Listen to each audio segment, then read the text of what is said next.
What's good, y'all? Back here with another video. Hey, you know we have to rock the sports talk. First take. I'm hoping last time I watched first take, they took it down. So please don't take it down, man. If not, we're gonna have to just do always calling. But I want to see what they have to say about CP3 to the Warriors. It's a little 5 minutes right here. So let's go ahead and watch it. They got Tim Legler, JJ Redick, and Steve Nace. So a pretty good trio. Obviously with Miles cute ass. Feel me? So let's see what they got to say about it, man. Level of excitement, man. Oh man. Here's the deal, though. Let's look Yeah. at it from the Warriors' perspective. I don't understand it whatsoever. I don't. Wow. Not only do I not understand the fit of Chris Paul in that style. I think just off the bench, I personally like it. I don't know why. It's like not what the start. Like I think off the bench, 100%. Then when he has to be in the clutch, he'll be like a little Iguodala. At this stage of his I don't know. career, We'll see. one, two. It doesn't address the issues that the Warriors had a year ago, which was they were too slow and they were too small. I mean, in the years past, when they've been 1 year contract for Chris Paul to pay him a lot. Instead, Jordan Poole's getting 4 years, so they're saving money if they didn't want Jordan Poole. I don't know. I feel like they threw Jordan Poole under the bus. He gets punched, and then they dip on him. Meanwhile, he had a great playoff run the year before that. So one of the reasons they don't win the championship without him, in my opinion. I think he got done dirty. I'm not gonna lie. I think Poole's really good, man. I really do. Allen's crazy. You don't go at least 25 points per game. I get moving on from Jordan Poole. That's not a surprise to any of us. But to get that in return, when you still have Steph Curry playing at this level, because to me, he hasn't shown any sort of decline to make you think that window is over in the Steph Curry era to contend for a championship. As long as he is playing at the level he is, you still have an opportunity to do it. But you've got to be careful about the way you structure your team around him. And I just don't see how the Warriors got better in this. I think if he comes off the bench pretty much 99% of the time and runs the second unit, I think it'll be good for them. I think Paul's going to have to learn how to play with more transition. Movement without the basketball. So didn't make a lot of sense to me, and I just don't think it makes the Warriors any closer. Another thing is, I think that he'll be in like certain clutch situations. I like it one bit.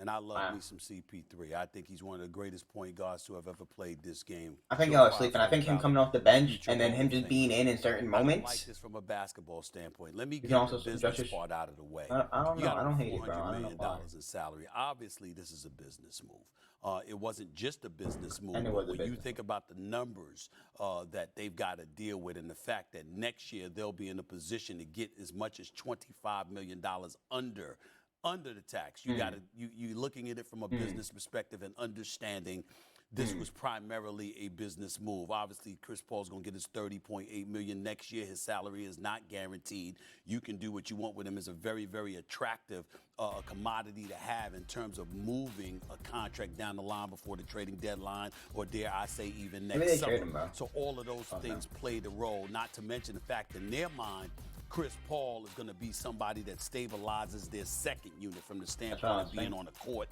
with the Kumingas of the world and others, cutting down on some turnovers, obviously, which has plagued Golden State. I get all of that. I just agree with Tim Legler. I don't see how this makes it better, and I don't see how it's an ideal fit. If I remember correctly, I think the Warriors were #1 in pace of play this year. The rivalry is weird. Like, Phoenix Suns was like at 22nd, if I remember correctly. I got to look that up. Yeah, so I'm sitting there, I'm looking at them. I'm like, really? That's what you're doing? This doesn't seem to make much sense. Not to mention the fact that we know that Chris Paul has been perpetually injured. He's missed about 12 postseason games. But I think he'll be the most fresh he's ever been playing with this team. He's got injured. It's impacted his team because they've lost 4 of the 5 series, that playoff series that he's got injured in. And now you're talking about transferring from a team, from a style of play where it's the bottom third to going up to a team #1 in pace of play. We know primarily most of those injuries were hamstring injuries. I don't even know if he'll last. I'm just looking at the Golden State Warriors and I'm saying to myself, really? Now, I'm not going to get into the Jordan Poole things too much. I know that Chris Paul is 14 years older than Jordan Poole. I know that Jordan Poole definitely wanted his shine in Washington. He's going to get that because he'll be the primary offensive option, one would argue. But I just looked at this and I just said, really, that's the move that you make? I thought they needed some more size. I didn't think that this was what they needed. I don't think it's an ideal fit. I don't think that it's going to make them better or more of a championship contender. Certainly it's not going to make them worse because Chris Paul doesn't make teams worse. Anywhere he goes, the team is always better. We know that, okay? I just don't see that happening. So JJ Redick can have a say in this? But I give him kind of things he wanted. I gotta say, I guess your J-Rod didn't have it taking it. All right, let me know your thoughts on it. Make sure to like, subscribe, man. Let me know if you think it's gonna work.